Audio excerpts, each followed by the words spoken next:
Welcome to the Copperfield Electric Podcast. This is the deep dive, your shortcut to, well, being truly well-informed. Our whole mission here is to take a stack of sources, articles, research, our own notes, and pull out the most important bits, the real insights, just for you. Today, we're diving deep into something really vital, but honestly, often overlooked in our homes.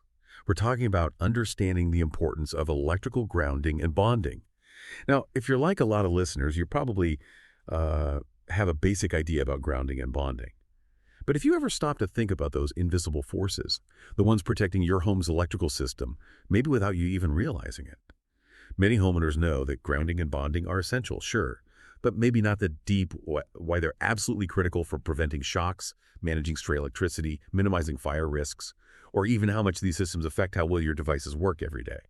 We've pulled our insights from expert material, including some specific guidance straight from Copperfield Electric, your trusted 24-hour electrician right here in Orange County. That's exactly right. These aren't just, technical terms for us electricians. They really are the fundamental silent guardians of your whole electrical setup. They're basically what stands between your home and, well, unexpected electrical dangers.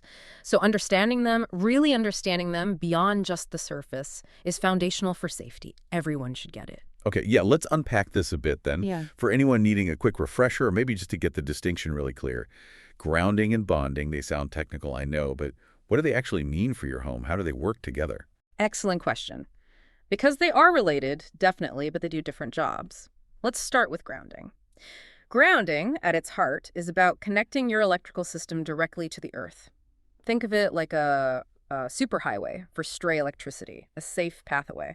We do this by running a wire, a conductor, from your electrical panel out to what we call a grounding electrode. That could be a metal rod driven deep into the ground outside, or sometimes it's a metal water pipe going underground. Its main job: to give any excess electrical current from maybe a fault, a short circuit, even a lightning strike, an immediate, easy path to dissipate safely into the earth. This stops danger and voltage from building up, keeps the whole system stable. It protects your house, your stuff, and you. Without it, that extra energy, has nowhere safe to go. It might try to find a path through your wiring, your appliances, or worst case, through a person. Okay, so grounding is the escape route to Earth. Got it. What about bonding then? How's that fit in? Right, so bonding is more like the internal network. It complements grounding. While grounding connects your system to the earth, bonding connects all the non-current carrying metal parts within your system all together. Think about metal electrical boxes, the metal pipes conduit runs through, appliance frames, even metal water pipes and gas lines inside the house. The whole point of bonding is to make sure all these separate metal pieces are kept at the same electrical potential, basically on the same electrical level. Why is that so important, keeping them at the same level? It's crucial because imagine if one of those metal parts, say, the casing of your washing machine accidentally gets energized because of an internal fault. If it's not bonded to everything else, it could just sit there, live, carrying dangerous current. But if everything is bonded together, that fault current immediately has a path. It travels through this bonded network right back to the main panel, and that surge of current instantly trips the circuit breaker for that circuit. This stops dangerous voltage differences between metal surfaces you might touch, like touching a metal faucet and that faulty washing machine at the same time. Bonding significantly cuts down that shock risk. Okay, I think I'm getting it. So grounding is the big escape hatch to the earth. Mm-hmm. And bonding is like linking all the internal metal bits together so they're all safe, electrically speaking, so nothing becomes live unexpectedly. Exactly. Together, it really does sound like a pretty comprehensive protective shield for the whole house. Yeah. And you mentioned it's not just about preventing shocks. Does this whole setup also help our devices, like make them last longer or work better? Oh, absolutely. It's a huge factor. When grounding and bonding are done right and maintained, they work together as this complete safety net. They stabilize the voltage. They provide a consistent, sort of clean electrical environment for your electronics. You see, even small voltage fluctuations or tiny surges, which happen more often than you'd think, they can stress out sensitive electronic components over time. And this isn't just theory. These little stresses, day in and day out, they can degrade the internal circuits. It shortens the lifespan of your expensive stuff. Smart TVs, computers, sound systems, smart home gadgets leads to weird glitches or things just failing early. Proper grounding helps shunt away even those minor fluctuations, lets your devices run more efficiently, more reliably, and for longer. It's like unseen preventative maintenance for all your electronics. Right. Okay, this is where it gets, as you said, really interesting and frankly non-negotiable. Because this isn't just about good practice or making your TV last longer, is it? Why are the national electrical codes so critical here? It feels like more than just rules. You hit the nail on the head. It's way beyond just a recommendation. Following national electrical codes like the NEC, the National Electrical Code, it's not just red tape.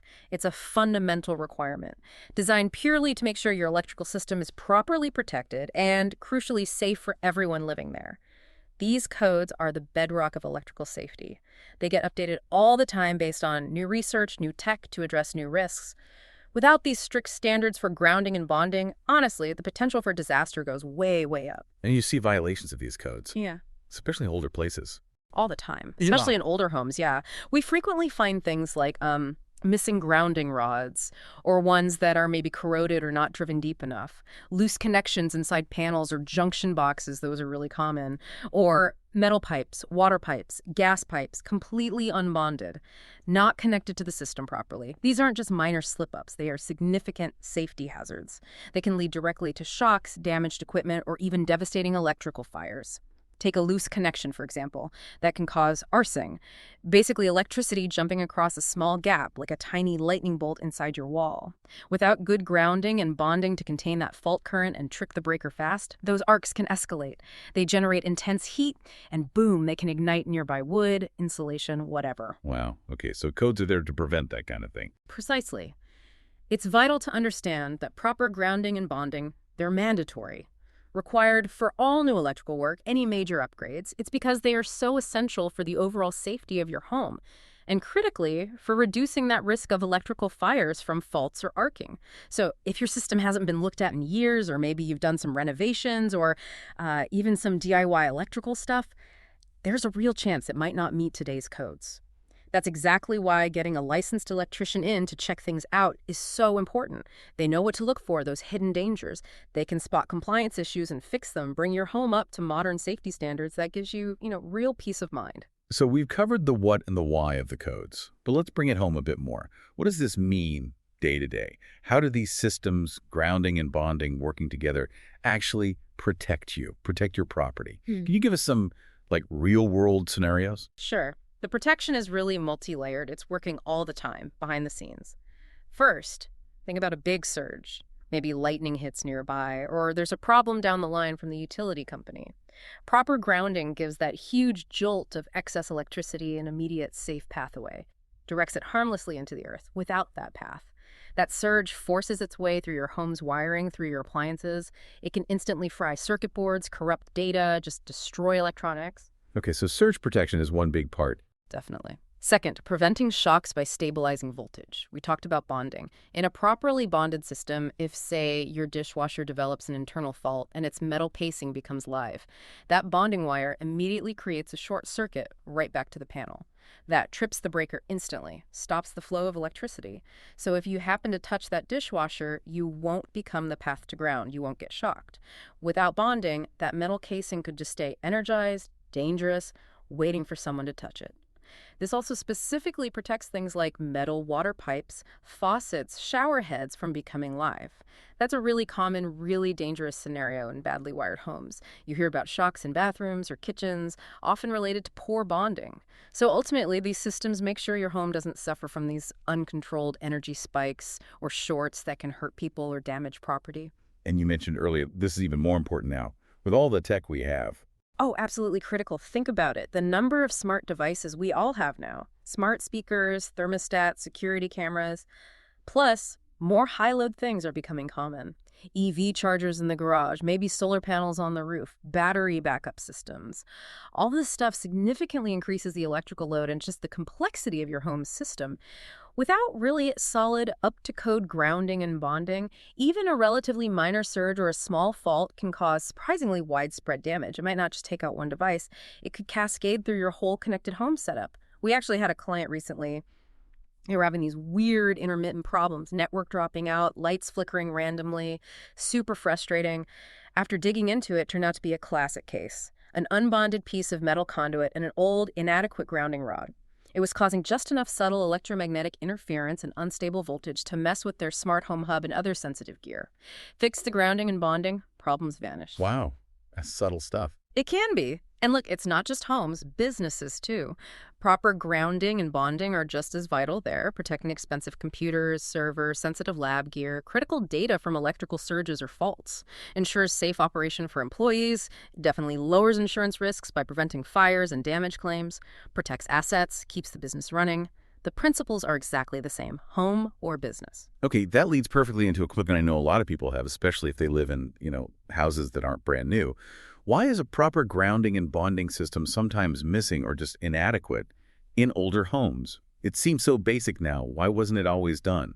That's a really common question, and it really boils down to how safety standards and building codes have evolved over time. If you go back to the early or mid 20th century, electrical codes were just, well, much less comprehensive than they are now. Grounding, the way we understand and implement it today, often just wasn't required by the codes back then for every single circuit or appliance. Older systems frequently used methods that are now considered outdated, even dangerous, like relying only on metal water pipes as the main ground path. We now know that's really unreliable. Pipes get replaced with plastic, connections corrode, and in some cases, the specific requirements for bonding connecting all those metal parts together, they were either minimal or maybe skipped entirely. Not necessarily because electricians were cutting corners, but more because maybe the full scope of the risks wasn't completely understood yet, and the best practices and technologies were still developing. So standards just got better over time as we learned more. Exactly. Those historical practices, or sometimes the lack of them, have unfortunately left behind unsafe conditions in many older homes that people might not even know about. You might get those weird little phantom shocks off appliances, or your plumbing could become energized if a fault occurs, without a reliable path to trip the breaker quickly. Today's codes, much, much stricter, much more comprehensive. They absolutely demand a full dedicated grounding system, usually with a ground rod and a robust bonding network. Precisely because we now understand the much wider range of potential shock and fire risks, and we know how to protect against them effectively. It's really an ongoing process of learning and adapting to new electrical needs and potential dangers. We have definitely covered a lot of ground today. No pun intended. But seriously, it's become crystal clear that understanding this stuff, grounding and bonding and making sure it's right in your home, Right. it's not just technical details. It's really about fundamental safety, protecting your family, your property, even making your expensive electronics last longer. Absolutely. And now that you hopefully have a clearer understanding of why it's so critical and the potential risks if it's not right, well, it's really time to think about taking action. This isn't something you want to ignore or put on the back burner. For reliable expert inspections and any upgrades that might be needed, you can definitely reach out to Copperfield Electric. We're a local, family-owned business. We offer 24-hour service right here in Orange County. Our electricians are fully licensed, bonded, insured. We cover Orange County and the surrounding areas throughout Southern California, places like Irvine, Anaheim, Santa Ana, Costa Mesa, Newport Beach, Laguna Beach, Mission Viejo, Tustin, pretty much the whole area. Our focus is making sure your home meets the current national electrical codes. That means everything from installing proper grounding electrodes to meticulously bonding those metal water pipes, gas lines, all the necessary components. We really encourage you, contact Copperfield Electric. Get a grounding inspection scheduled or ask for a quote if you suspect you might need upgrades. It truly is about protecting yourself from electrical hazards and just gaining that real solid peace of mind. So as you look around your home later today, maybe think about all those devices, all the systems humming along, relying on safe, stable power. What steps could you take just to ensure those hidden protectors, your grounding and bonding systems, are really up to the job, silently standing guard for you? We really hope this deep dive gave you some valuable insights, maybe prompted a little deeper thinking on the topic. Thank you so much for joining us today and for exploring such a vital aspect of home safety.